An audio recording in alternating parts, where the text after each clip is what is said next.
जय श्री राम, जय श्री बालाजी महाराज।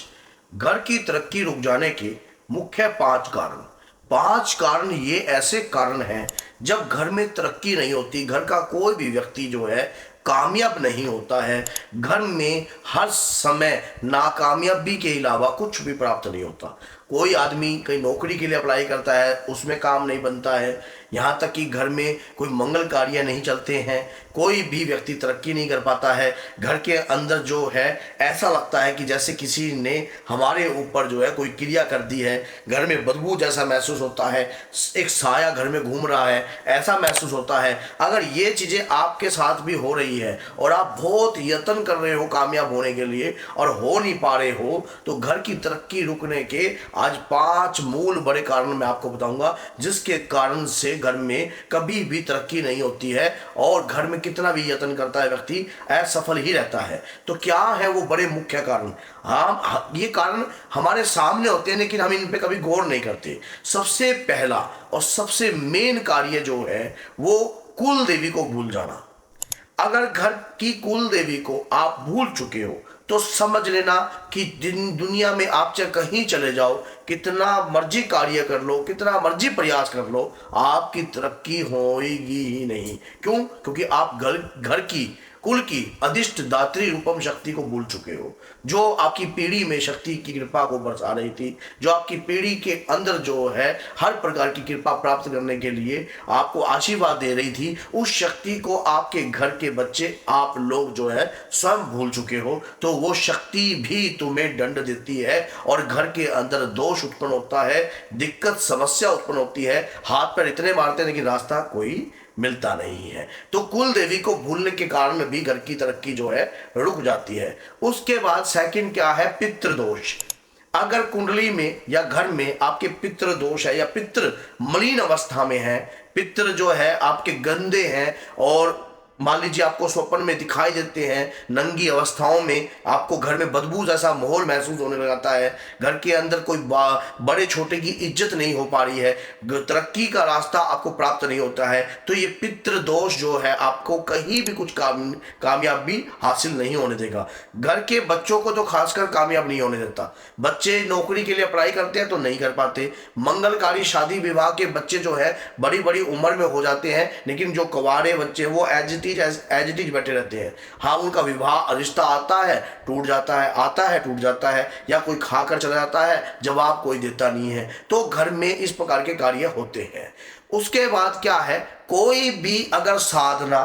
मंत्र आप जाप कर रहे थे, तीसरा कारण, ये भी बहुत बड़ा कारण होता है। मान लीजिए आपने किसी की साधना करी है, मान लीजिए आप कोई बुलाकी मुसान की साधना कर रहे हो या कोई ऐसी देवता की साधना, ऐसे नीचे तबके की देवता की साधना कर रहे हो, तो उससे क्या होता है, आपकी पीढ़ी में वो साधना नहीं थी, वो पूजा पाठ नहीं चल रही थी, तो आपने क्या करा, उस शक्ति को घर में बुलाया और बीच में फिर उसको अधूरा छोड़ दिया। क्योंकि आपको पता नहीं होता कि शक्ति क्या प्रसन्न हुई है नहीं हुई है, आपको कुछ पता नहीं है। क्योंकि कई लोग जो है यूट्यूब के माध्यम से या कहीं से भी कोई ऐसी साधना को उठा लेते हैं जिससे हमारे परिवार का नुकसान के अलावा और कुछ नहीं होता है। ऐसे व्यक्ति को भी कामयाबी प्राप्त नहीं होती। वो अपने घर के अंदर जो है दिक्कतें समस्याओं में खुद उलझा रहता है, साधनाओं को अधूरा छोड़ देते हैं, पूजा पाठ के नियमों को नहीं जानते, तो जिसके कारण जो है वो व्यक्ति कामयाब जो है नहीं हो पाता है। फिर घर के मुख्य स्थान पर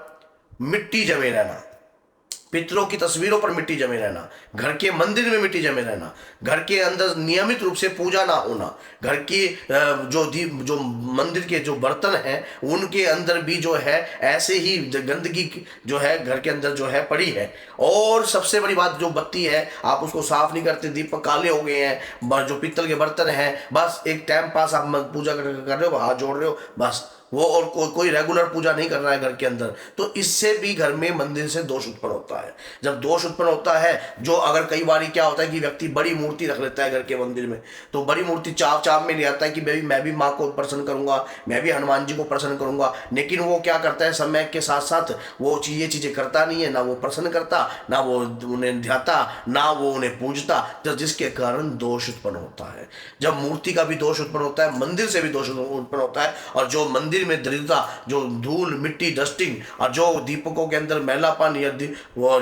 जल के पात्र में जो मक्खियाँ, कई बार ऐसा भी होता है जो लोग पूजा पाठ करते हैं और जल का लोटा भर के रख देते हैं, उसको ना जो जल देते, और कई बार वो लोटे का कलर भी बदल जाता है। तो ऐसे घर के अंदर जो है कामयाबी हासिल नहीं होती है, दिक्कतें समस्याएं एज इट इज बनी रहती हैं और व्यक्ति कोशिश करता है लेकिन नाकामयाबी हासिल लगती है, तो तब भी आपको कामयाबी जो है प्राप्त नहीं होगी। पांचवा मूल बड़ा कारण, हमारे द्वारा बोली हुई बोल। अगर हम कोई बोल देते हैं, जैसे हमने कोई बोल दी कि मैं इस देवता के नाम की ये कार्य करूंगा, या इस देवता के नाम की ये चीज़ें करूंगा, या कुल देवी के नाम की ये कार्य करूंगा, कुल देवता के नाम का ये कार्य करूंगा, और उसके बाद वो कार्य आपका पूर्ण हो गया,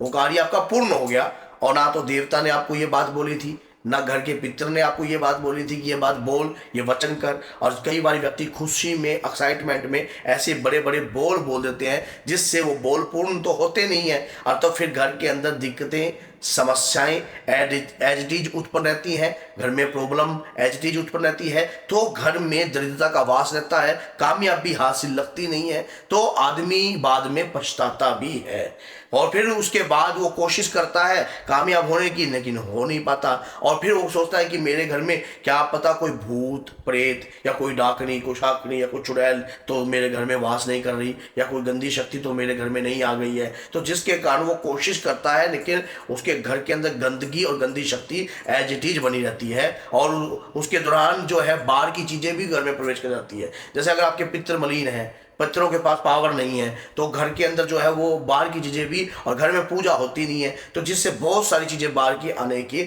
चांस भी होते हैं। घर के अंदर सुख शांति तो दूर, बल्कि अपने घर में बहुत सारी आफत खड़ी हो जाती है। फिर एक सबसे बड़ा मूल कारण ये भी है धर्म बदल लेना।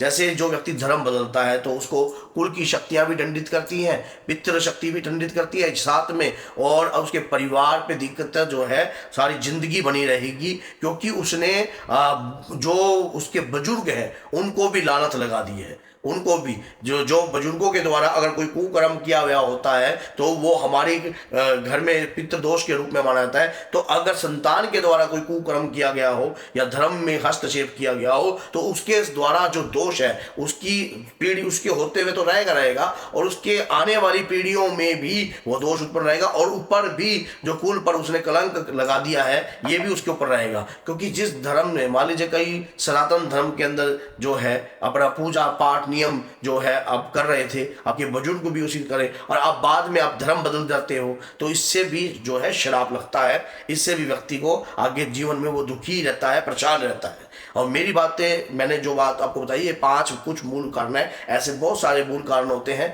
जो कामयाबी को हासिल नहीं होने देते, घर में रुकावट, दिक्कत, समस्याएं एज इट इज बनाए रखते हैं। तो अगर इन चीज़ों को हटाना है तो हनुमान जी की पूजा घर में शुरू कीजिए, क्योंकि हनुमान जी देवता ही नहीं बल्कि आपके मार्गदर्शन भी है। तो बोलिए जय सीताराम, जय श्री बालाजी महाराज, जय माता दी।